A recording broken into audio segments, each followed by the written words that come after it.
വാക്കുകളിൽ സത്യവും രഹസ്യവും ആവശ്യമാണെന്ന് ആചാര്യന്മാർ പറയാറുണ്ട്.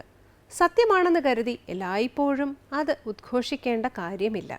ഇഷ്ടമല്ലാത്ത സത്യങ്ങൾ അനവസരത്തിൽ പറയുന്നത് പ്രശ്നങ്ങൾ സൃഷ്ടിക്കും. പറയുന്ന സത്യങ്ങൾ പ്രിയവും ഹിതവുമായിരിക്കണമെന്നാണ് ഭഗവാൻ ശ്രീകൃഷ്ണൻ ഭഗവത്ഗീതയിൽ ഉപദേശിക്കുന്നത്. അതായത് ഇഷ്ടപ്പെടുന്നതും ഗുണം ചെയ്യുന്നതുമായ സത്യങ്ങൾ പറയാം. അപ്രിയമായത് പറയാതിരിക്കുന്നതാണ് നല്ലത്. അതേസമയം ഇഷ്ടമല്ലാത്ത സത്യം തന്നെ ഒരുവൻ്റെ നന്മയ്ക്കു വേണ്ടിയാണെങ്കിൽ അത് പറയാതിരിക്കുകയും അരുത്. മദ്യപാനിയായ ഒരാളെ മദ്യപാനി എന്ന് വിളിക്കുന്നതിന് പകരം മദ്യപാനത്തിൻ്റെ ദൂഷ്യവശങ്ങൾ അയാൾ മദ്യപിക്കാത്ത സമയത്ത് പറഞ്ഞു കൊടുക്കുന്നത് നല്ലത് തന്നെയാണ്. ഒരുപക്ഷെ ആ വാക്കുകൾ അയാളിൽ പരിവർത്തനം വരുത്തി എന്ന് വരാം. മധുരവും സത്യവും പ്രിയവും ഹിതവുമായ വാക്കുകൾ പറഞ്ഞ് സ്വാധ്യായാഭ്യാസനത്തിൽ നിന്നും വ്യതിചലിക്കാതെ വാക്കുകളുടെ പ്രയോഗത്തെ ഒരു തപസ്സാക്കി മാറ്റി മനസ്സിനെ ഏകാഗ്രമാക്കി ഈശ്വരനിലേക്ക് അടുക്കാൻ കഴിയുമെന്ന് ഭഗവാൻ ശ്രീകൃഷ്ണൻ പറയുന്നുണ്ട്. തുടർന്ന് ഗുരുവചനം കേൾക്കാം. അധർമ്മപക്ഷത്തുനിന്ന് ജയിക്കുന്നതിനേക്കാൾ നല്ലത് ധർമ്മപക്ഷത്തുനിന്ന് പരാജയപ്പെടുന്നതാണ്.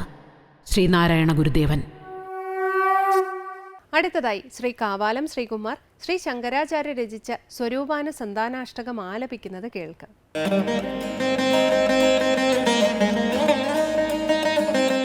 നിഷേധേ കൃതേ നേതി നേതീതി വാക്യൈ സമാധി സ്ഥിതാനാം യദാ ഭാതി പൂർണ്ണം അവസ്ഥാത്രയാതീതം